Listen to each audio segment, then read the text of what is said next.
Welcome to the Deep Dive. Our mission today is pretty unique. We're plunging into a collection of writings called Anubis, Echoes of Timeless Wisdom. Oh. And this deep dive, it's all about one core question. How can a figure we mostly link with, death and the afterlife? Yeah. How is that figure being presented now as a really relevant modern guide for you navigating life today? Yeah, it's a fascinating premise right off the bat. It really is. The material we looked at makes this, pretty bold claim. It suggests these echoes of the past aren't just history lessons collecting dust. No, they're framed as powerful ideas resonating right now. We're talking about finding actual guidance for modern life, for modern anxiety, from the ancient world. Exactly, and what's really interesting is that the core idea here, the thesis of this whole framework, it isn't strictly historical mythology, it's more like applied psychology, using an ancient archetype.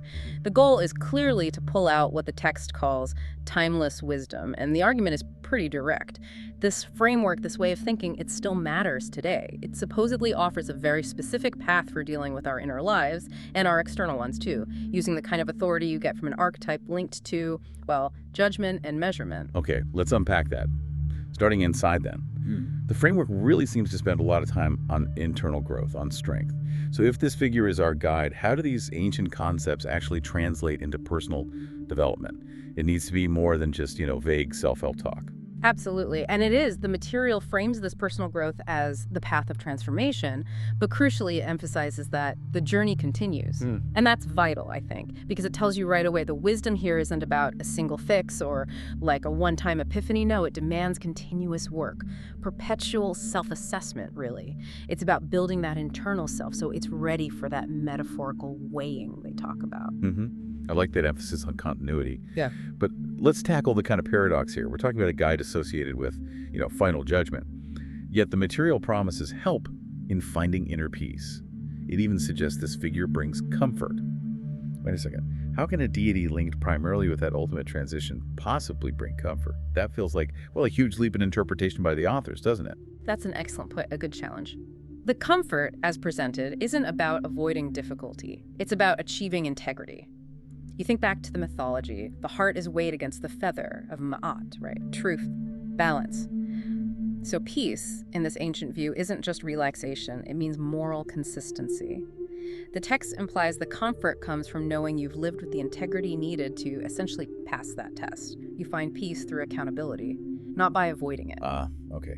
That reframing changes everything. Peace isn't some kind of gift dropped in your lap, it's a state you earn. A disciplined internal state, earned through that self-measurement. And when you connect that kind of peace to outward strength, that brings us to the source idea about resilience, right? Exactly. And this is where I think we get the most powerful, actionable aha moment for the listener. The wisdom defines the symbol of resilience very specifically. It's defined as learning to endure. And if we link this back to the scales, like you said, endurance isn't just surviving hardship. It's the capacity to withstand repeated pressures without losing that internal integrity, without letting your heart metaphorically grow heavy. So resilience becomes this active skill. It's about continuous self-lightening, you could say, through right action and staying aligned morally. That distinction, learning to endure and connecting it to that moral weight, makes it feel very practical.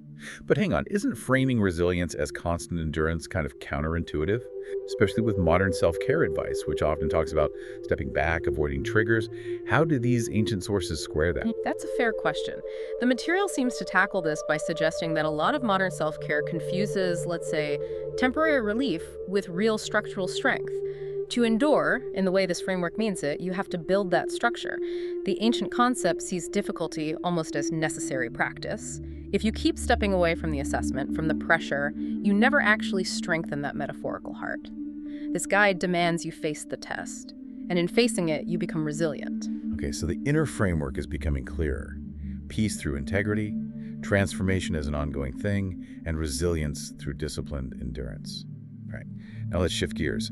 What happens when that solid inner self we've supposedly built bumps up against the, inevitable chaos of the outside world? We need to talk about the external challenges, the stuff we just can't control. Where do we start? Maybe with the unknown. Yes, exactly. This is where the guidance shifts from deep self-management to more practical engagement with the world. And it starts with ambiguity, the things we just don't have clear answers for. The text actually gives a pretty bold call to action here, embracing the mysteries. And it defines that as facing the unknown. The wisdom here suggests we shouldn't fear the void or the uncertainty about the future.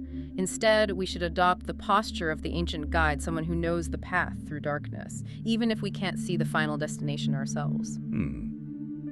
That sounds incredibly challenging, though. Especially today, in a world obsessed with metrics, data, predictability, Right. the pressure to optimize for certainty is huge. How does someone actually embrace the ambiguity of, say, the job market or the complexities of a future that feels really unpredictable? What's the practical step? Well, the practical application, according to this framework, involves shifting your effort. Move away from predicting the unknown and focus instead on preparing the self. If you've worked on that integrity, that resilience, the mystery starts to lose its power to paralyze you. That's the idea. So instead of seeing the unknown primarily as a threat, you view it as the next stage of the journey, the one your self-assessed strength is actually ready for. It becomes more of a confidence check than a knowledge check, if that makes sense. It does, okay. Yeah. But the sources also get very specific about the ultimate external transition loss, massive change. They seem to dedicate significant attention to honoring the transition, specifically mentioning dealing with death, but also, by extension, any huge life shift, divorce, career upheaval, moving countries. Precisely. And when you look at the figure this guidance is based on, transition is really the central theme, isn't it? The source offers a dignified way to approach that kind of ending. It suggests that acknowledging and honoring the sheer magnitude of the change is critical. You don't just sort of grit your teeth and survive the transition. You treat it with reverence. You recognize that something significant has ended and it deserves full attention, full consideration. Why reverence? Why honor something that's often really painful, like loss? Doesn't honoring almost suggest celebrating it? This feels wrong when you're hurting. Yeah, I see why you'd say that. It's not about celebration in the happy sense. It's about recognizing the gravity, the weight of it. The idea seems to be if we minimize the significance of a major transition, we risk carrying unresolved stuff, baggage, into whatever comes next. So by revering the transition, we're kind of compelled to complete the emotional process properly. It ensures we don't try to rush past or skip the necessary mourning or adjustment. It helps make sure the lessons from that ending are fully integrated as we keep going on our path. Okay, that connects really nicely with the earlier point about continuous transformation. To move forward properly, you have to fully process what you're leaving behind. Makes sense. So finally, when you're dealing with all these external unknowns, these major transitions, people naturally look for safety, right? Security. What does the material say about that? About finding protection in a chaotic world? Right. The framework talks about seeking protection and defines this as finding a shield. But as you noted earlier, in our modern context, this is almost certainly symbolic defense. This shield they talk about, it's presented as the outer layer of the resilience you've built through all that internal work we discussed. Let's make that concrete, though. Yeah. If the shield is symbolic defense, how does this ancient concept help someone, say, set boundaries against constant digital overload or deal with a toxic workplace? What does that look like? Well, the material implies that the shield is constructed from that internal consistency, the one established by the scales metaphor. If you're clear about your own values, if you really know what makes your heart light or heavy, then you have an immediate metric for setting boundaries. The shield, then, is the emotional conviction that you won't compromise the integrity you've worked so hard to build. It's the strength to say no to the chaos because you have a higher allegiance to your own inner peace. It comes from within. Okay, so we've covered the two big areas these sources hit on. Building up that robust inner strength, peace through integrity, discipline, resilience, and then strategically facing the external challenges, embracing mysteries, honoring transitions, setting up that symbolic protection. Taking all that together, what's the ultimate takeaway? Why is this ancient influence supposed to endure according to these writings? I think the overarching message boils down to deep continuity. The source really hammers this theme home with an enduring influence because, as it says, he inspires forever. That's the thread connecting everything, the internal moral work with the external boundary setting. These pieces, peace, resilience, protection, they aren't just random self-help tips. They form a cohesive system, both ethical and psychological. And it endures, the argument goes, because the fundamental human challenges don't really change that much, do they?